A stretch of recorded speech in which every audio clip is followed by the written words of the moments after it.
Hi friends, welcome to our channel Feel Free to Cook. இன்னைக்கு நம்ம சேனல்ல சிம்பிளான புடலங்காய் தொக்கு எப்படி பண்றதுன்றதை பார்க்கலாம். இதுக்கு ரெண்டு புடலங்காய் எடுத்து கட் பண்ணி வச்சிருக்கேன் இந்த மாதிரி மீடியம் சைஸ்ல. இதை ஒரு மிக்ஸி ஜாருக்கு ட்ரான்ஸ்ஃபர் பண்ணிக்கலாம். நம்ம இந்த புடலங்காவை அரைச்சிக்கணும்.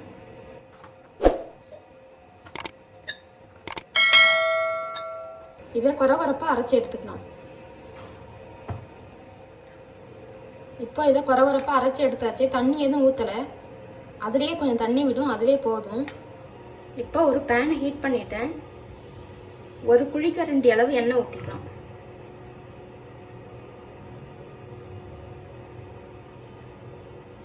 எண்ணெய் சூடாகட்டும். எண்ணெய் சூடாகிடுச்சு. கடுகு உளுத்தம் பருப்பு போட்டுக்கலாம். 1/2 டீஸ்பூன் ஆட் பண்ணால் போதும்.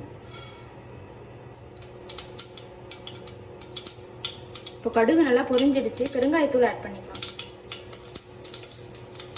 1/2 டீஸ்பூன் ஆட் பண்ணிக்கலாம். இப்போ இதோடவே 15 சின்ன வெங்காயம் எடுத்து சின்னதாக கட் பண்ணி வச்சுருக்கேன். அதோட கருவேப்பிலை, இது ரெண்டுத்தையும் ஆட் பண்ணிக்கலாம்.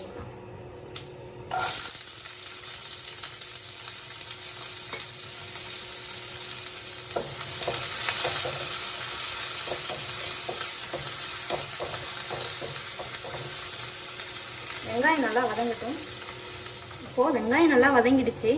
2 தக்காளி எடுத்து கட் பண்ணி வச்சுருக்கேன், அதையும் இப்போ ஆட் பண்ணிக்கலாம்.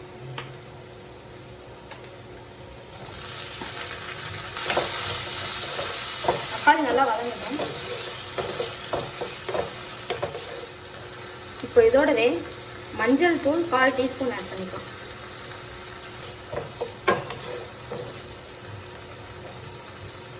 இப்போ இதை ஒரு லிட்டு போட்டு க்ளோஸ் பண்ணி வச்சுக்கலாம்.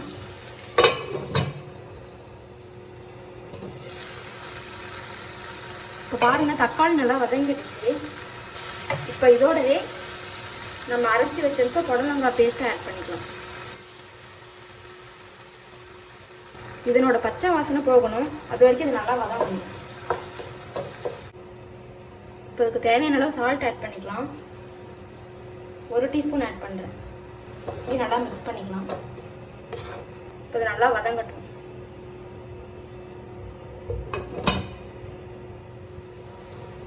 இப்போ இந்த புடலங்காயோட பச்சை வாசனை நல்லா போயிடுச்சு.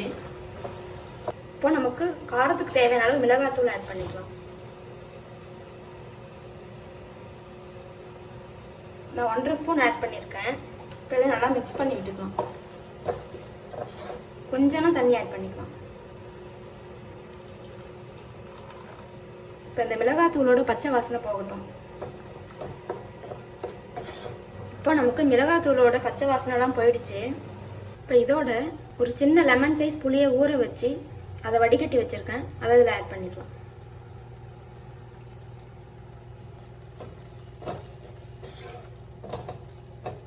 இப்போ அந்த புளியோட ரா ஸ்மெல் போகட்டும். இப்போ நமக்கு புளியோட ரா ஸ்மெல் போயிடுச்சு. இதுனா நல்லா நமக்கு எண்ணெய் நல்லா மேலே பிரிஞ்சு வரணும். இன்னும் ஒரு 5 நிமிஷம் இதை அப்படியே லிட்டு போட்டு க்ளோஸ் பண்ணி வச்சிடலாம்.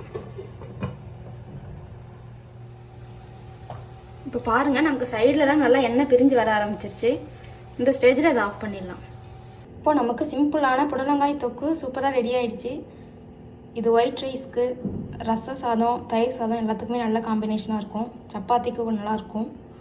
நீங்களும் செஞ்சு பார்த்து உங்களோட கமெண்ட்ஸை ஷேர் பண்ணுங்கள். இந்த வீடியோ உங்களுக்கு பிடிச்சிருந்தா எங்கள் சேனலுக்கு மறக்காமல் லைக், ஷேர் அண்ட் சப்ஸ்கிரைப் பண்ணுங்கள்.